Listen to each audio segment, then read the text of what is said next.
Welcome to the program today. Probably everyone watching the show has heard their entire lives about the Apollo moon missions. It was a series of manned missions to the moon that began in 1969 and continued through 1972. Since then, of course, there have been no manned missions to the moon or to anywhere else, and there's a lot of conjecture about those missions. You have just had an opportunity to see the film. A funny thing happened on the way to the moon. A lot of information was shared in that film that for most people is going to be eye-opening and probably the first time you've ever been acquainted with the information in the film. But now we want to talk to the producer of the film, and Bart Sibrel is joining me here. Bart is not only the producer of the film, but Bart, you're one of those who a number of years ago really broke the story wide open and made it very public that the moon missions were faked. Some of them in studios and perhaps some in some other places, but let's talk a little bit about the journey that brought you to this point with the film, and then we'll talk a little bit about the new book that you've just released in conjunction with the film.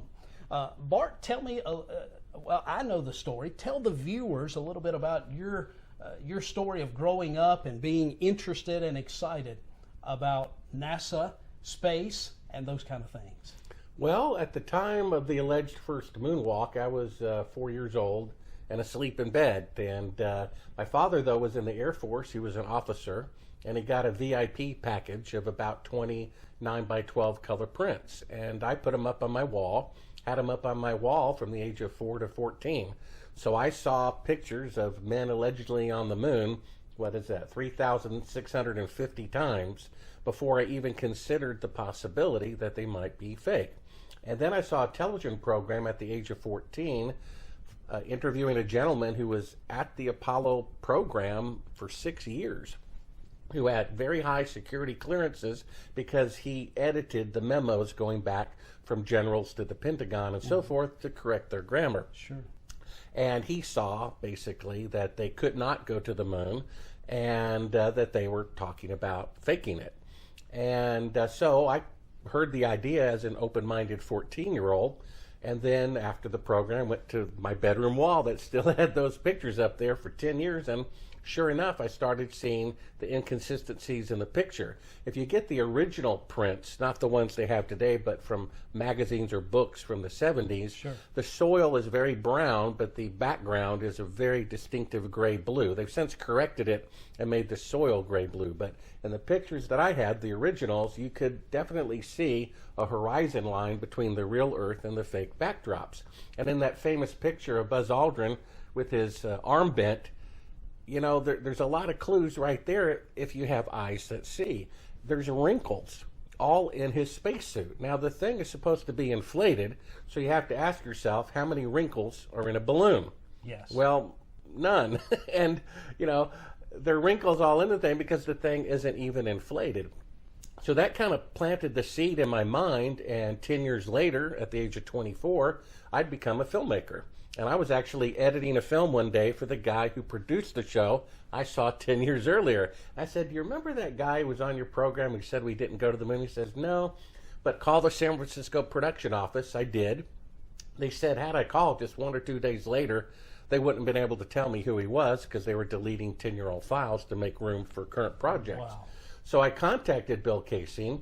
He suggested that I do a film about it. So I paid myself a salary for about 6 months and looked into it.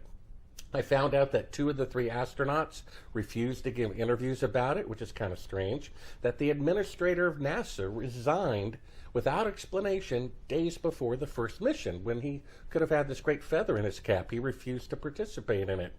And I found out that the Soviets had launched the first satellite, the first animal, the first man, the first woman, the first spacewalk, the first crew of 3, the first of 2 spacecraft simultaneously. For every 100 hours the U.S. spent in space, they spent 500 hours. And they never tried to go to the moon because they knew it was impossible. So I ended up meeting a gentleman who is a board member of an aerospace company that builds rockets for NASA. And he knows from an engineering point of view that they did not go to the moon. In fact, I have been put in touch with a space shuttle captain who confided that everybody there knows that the moon landings are fake and that they just keep their mouth shut to keep their jobs, because what they're claiming, people don't realize this, but the space station, which is where astronauts are today, it's only 250 miles above the Earth. So if you pick a location about 250 miles from you, turn that vertically, that's as far from the Earth as they can go. They can't go any further. And yet they're claiming they went 1,000 times farther on the first attempt with 1960s technology, which had 1/1,000,000th the power of a cell phone. And so how can we be 1,000 times more advanced 50 years ago than we are today? I mean, if it was so easy to go to the moon on the first attempt, Sure. with 1/1,000,000th the computing power of a cell phone, we would have been on Mars 10 years later. We'd be in another solar system by now, and there'd be bases all over the moon, of which there are none. It's kind of like Toyota claiming they built a car 50 years ago that can go 50,000 miles on a gallon of gasoline. And yet today, with 5 decades better technology, their best car can only go 50 miles per gallon. What would you think of the original claim? You would obviously see it was preposterous. The uphill battle here, it being with a fraud or uncovering a fraud, is, let's just say, the Kennedy assassination. 75% of Americans think that Oswald did not do it. But whoever killed Kennedy, he's dead. There's 3,000 architects who say the buildings that came down on 9/11 did not come down because of kerosene airplane fuel fires. And yet, whoever did it, there's still 3,000 people dead. The moon landing fraud is a little bit different in that it's really, as far as I know, the only positive conspiracy. It's a lie that makes people feel good. And telling people the truth, they really don't want to hear it. It's like telling a child there's no Santa Claus. They would rather believe in Santa Claus. And the reason is, if people accept that the moon landings are fake, then their government is corrupt and their world is corrupt. And people don't want to live in such a country or such a world, so they refuse to see the truth. I'm just looking for the truth. I wish they went to the moon. We would be in a much better world if they did. Unfortunately, they did not. And so until this truth comes out, these people are still running the government and their apprentices, and they will continue deceiving the people and using their hard-earned taxpayer dollars to do so unless the truth is exposed. You know, Bart, when I was 10 or 12 years old, I was spending the night at my grandma and grandpa's house, like I enjoyed doing back then. And someone had come over to my grandma and grandpa's house on one of the occasions that I was spending the night there. And they were having some conversation, this person and my grandfather, about the moon landings, the moon missions, and so forth. And I can remember distinctly my grandpa saying they didn't really go to the moon. Now, my grandfather was just an ordinary man to most people, not to me because he was my grandpa. But here is a man that he was just like most Americans, but even he could see for himself, having gone through that, with all of that was on television at the time. He didn't believe that we ever went to the moon. And then it was about 25 years ago that I heard a radio interview with Bill Kaysing that you've referenced as well, talking about the fact that there's no way that we had the technology to go. He worked with Rocketdyne and shared the same information that you've shared, that you heard from him as well. And that began to open my eyes and began to make me think about the possibility that maybe my grandfather was right. Maybe we really didn't go to the moon. But just a few years ago, I ran across your film. A funny thing happened on the way to the moon. And when you see the astronauts involved in what they're involved with in your film, and these are actual NASA reels, it's kind of hard to put the blinders back on once you see those things for yourself in the film that you've come out with. Yeah, I mean, we uncovered classified footage. It says, you know, when you pop in the tape in big letters, do not show to the public. And it's an hour of one shot, a special effects shot, allegedly, of the little blue Earth, you know, out the window halfway to the moon. And it ends up being a 1-foot model of the Earth when the lights come up. And I'm like, oh my gosh, they really didn't go to the moon because they're faking being halfway to the moon, which means they can't even go halfway. They can't leave Earth orbit. And what a surprise, 50 years later, they still cannot leave Earth orbit. I mean, if you look at the South Pole, that's here on Earth, and it wasn't achieved on the first attempt, or the second, or the third, or the fourth. It took 5 or 6 tries here on Earth to go to the South Pole. So to claim they went to the moon, the most, you know, difficult aerospace accomplishment of all time on the first attempt, that's never happened. Even the 747 couldn't get off the ground when it was built. And that's after millions of aircraft have been built over many decades. It took over 160 attempts to get that thing off the ground. So how could they possibly go to the moon, you know, 1,000 times farther on the first attempt?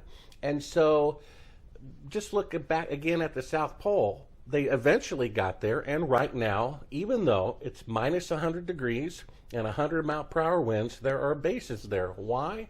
Because it's humanly possible. If it were humanly possible to go to the moon, there would be bases there. The fact that there aren't is because it cannot be done. And so when I first started investigating this, I saw a lot of clues that indicated, you know, maybe they really did not go. And to tell you the truth, Ray, it scared me. I said, well, if I start, you know, digging into this, this could be hazardous to my health. So I actually turned down the project. And then about, I don't know, a year or so later, I had another client in my filmmaking business, and they were a Christian, and they said, hey, I'll get this script of yours to this famous Hollywood producer if you do a favor for me. I'm like, sure, what? They said, read the Bible. So they suggested I buy a 1-year Bible, and I remember, which is divided into 365 daily reads.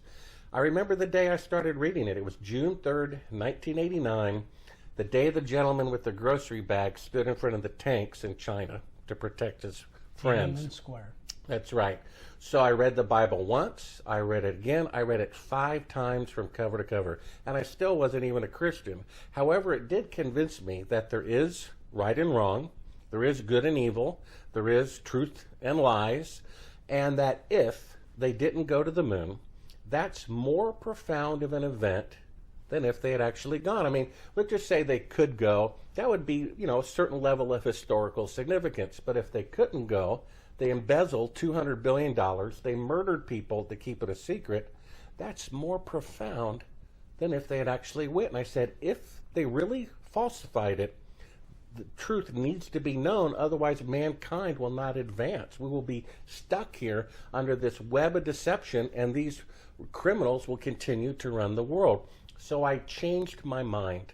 I said, I'm going to die anyway, and I might as well die for a noble cause. And little did I know that I was actually risking my life, because when I confronted one of the astronauts about this, and this is in my follow-up film, Astronauts Gone Wild, he literally threatened to shoot me. I showed him the fake footage. He turned, beet red, got furious, and kicked me, literally physically kicked me, threatened to shoot me, and in all that commotion, we left a wireless microphone on him. And my cameraman put the camera in the back of the seat of the rental car, and it was still recording. So we were recording the private conversations of this Apollo astronaut in his house with the door closed. 2 months go by, the secretary of the production, she did a transcript of it, calls me up frantic and says, Bart, do you know what they're talking about privately in their house after they kicked you out? I said, no, tell me. She says they're talking about calling the CIA to have me assassinated. And I'm like, yeah, that's funny. She said, no, Bart, they're talking about calling the CIA to have you killed. I said, yeah, that's really funny. She says, Bart, you're not listening. I'm serious. And sure enough, the astronaut and his son are talking about calling the CIA to have me assassinated. Now, if they really went to the moon, then I'm just some silly person who thinks otherwise. Why would I need to be killed? But if I'm an investigative journalist proving a genuine government fraud, then in fact I might be on that particular hit list. There's so many strange things about this. For one, they destroyed all the original hardware of all the moon equipment. They destroyed all the original videotapes. They destroyed all the original electronic schematics and blueprints. Sure. Now, the atomic bomb, maybe they should have destroyed that technology, but they didn't. And 10 years later, it was 1,000 times more powerful. So if they could go to the moon with 1960s technology, imagine where we could travel 10 years later if the accomplishment was genuine. Yeah, the very thought that they would delete all the telemetry information and data that they needed to make a return trip, that they deleted all the video footage, that they destroyed all the equipment. The believability of that story it would take anybody that would buy that story. You could sell them a lot of other things too. Well, yeah, but Ray, the fact that they destroyed all of that equipment and blueprints and videotapes is actually proof of the fraud. Because let's say Bill Gates spent $200 billion, which is what it costs to go to the moon in today's dollars. Let's say he spent $200 billion building the world's first supercomputer. It does an excellent job, and then when they're done, they throw it into the furnace and all the blueprints into the furnace. They would never do that. Sure. So if they really went to the moon, they would never destroy a $200 billion investment. But if they falsified it, they would destroy all the originals, which is what they did, which in and of itself is proof of the fraud.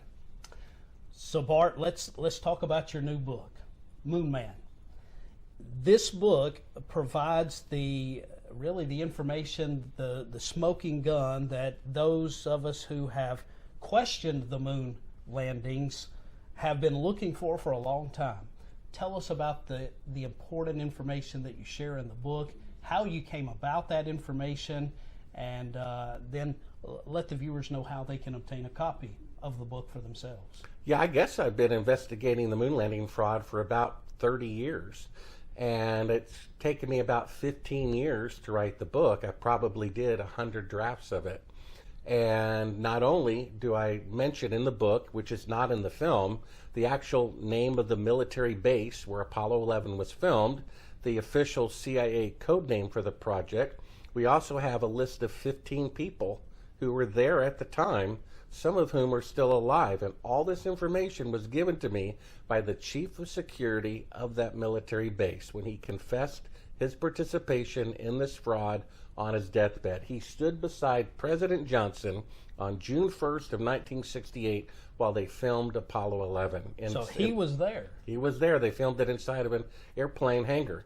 And, of course, all that people saw on television was a simple black and white picture, very fuzzy, deliberately like sixth-generation quality from the original, which probably could have been shot in someone's backyard and you wouldn't be able to tell the difference. And that's all the proof that they had. They imprinted in people's minds that they went to the moon, and if you try to tell them otherwise, it's like trying to take candy away from a baby. Sure. They don't want to hear it unless they're genuinely interested in the truth. So not only do I go into that detail in the book, which has never been published or discussed publicly before, I mention these incredible espionage adventures that I had. When I found the secret tape, which is shown in A Funny Thing Happened on the Way to the Moon, immediately my phone calls started getting interrupted. I started being followed. And at one point, I was literally kidnapped and drugged with something like truth serum. And they had a clipboard with questions to ask me, where's the tape, where's this, where's that? And I told them. I mean, I was so drugged, I was throwing up. It was, truth serum or something. I actually escaped from their captivity, and I urinated into a cup. I said, I got him. I've got proof now that I was drugged with some exotic drug, so I gave it to a friend to put in his name and send it off to a lab. And I said, I got him, because it's going to come back with some exotic drug that only the CIA has access to. Well, a few days later, my friend calls me back and says, well, there was a problem. And I said, well, what was that? He says, well, the lab had a break-in over the weekend.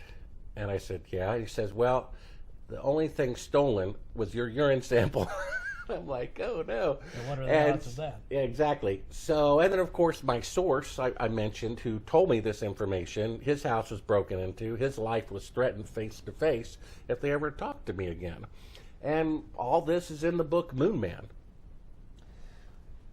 Bart, all of this information probably is overload for some of our folks that are just hearing it, seeing it for the first time. Hopefully, a good number of them are going to go do their own homework. They're going to do their own research, and they're going to find that the things that you've shared in the film and in your book, they're there for anyone that wants to see the truth. But I think the question we have to ask before we finish today is, the average person wants to know why would they fake this? Yeah, you know, that's a great question, because the number one reason why people will not see the truth, that the missions were in fact falsified, is because they say, well, the U.S. government would never do something so despicable. We have to understand John McNamara, right, the former defense secretary, he admitted that the Gulf of Tonkin incident, which started the Vietnam War, they completely made that up. That led to the death of 1 million people. So I think if they're willing to kill 1 million people under false pretenses, I think they're willing to fake a TV image. The fact is, Kennedy, who wasn't a scientist, just a politician, he said, hey, we went up in space for 15 minutes, coast to coast, not even orbiting. Why don't we set a goal to go to the moon by the end of the decade? It became very clear that they could not achieve that goal, and they could either eat humble pie or, you know, lie about it and falsify it. And it brought in a tremendous amount of money. I mean, each little moon rover cost in today's dollars about $100 million, and it had fewer parts than a Jeep. Wow. So somebody was milking money off of this. It added to the prestige of America. It maybe temporarily bluffed the Soviets into thinking we were at least as capable as they were with our rocket technology. And it just shows the arrogance of the United States government. And they're still there. These criminals are still there. If the people who faked the moon landing, or their apprentices, or their offspring, or their club members, whatever you want to call it, if they had repented of their criminal behavior, they would come forward and say the moon landings are fake. They haven't done that. They still claim that they're real, even though they were falsified. So until the truth comes out, these criminals are running our country and the world. So this is highly significant that the truth be known.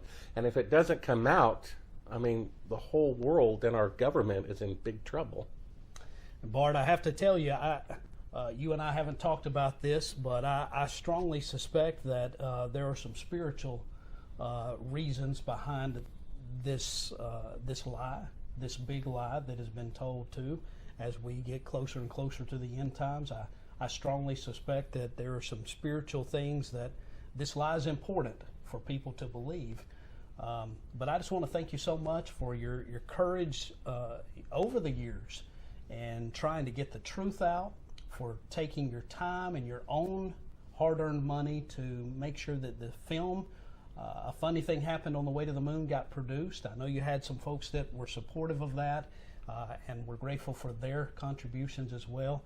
And then thank you for this book, Moon Man, that really provides the smoking gun that people have been looking for, digging for, and couldn't find for the last 50 years. Bart, I just want to thank you for your courage, your faith in God, and thank you for being on the program with us today. No problem, Ray. Glad to do it. Well, folks, I hope that you will go to Sibrel.com, go to Bart's website, order the book Moon Man. You'll want to read the information for yourself. We're not going to tell it to you over the television. You need to go buy the book, but you'll get the name of the person who was there. You'll get the names of some other people who were there, and you'll get the code name of the project, the base where it was shot.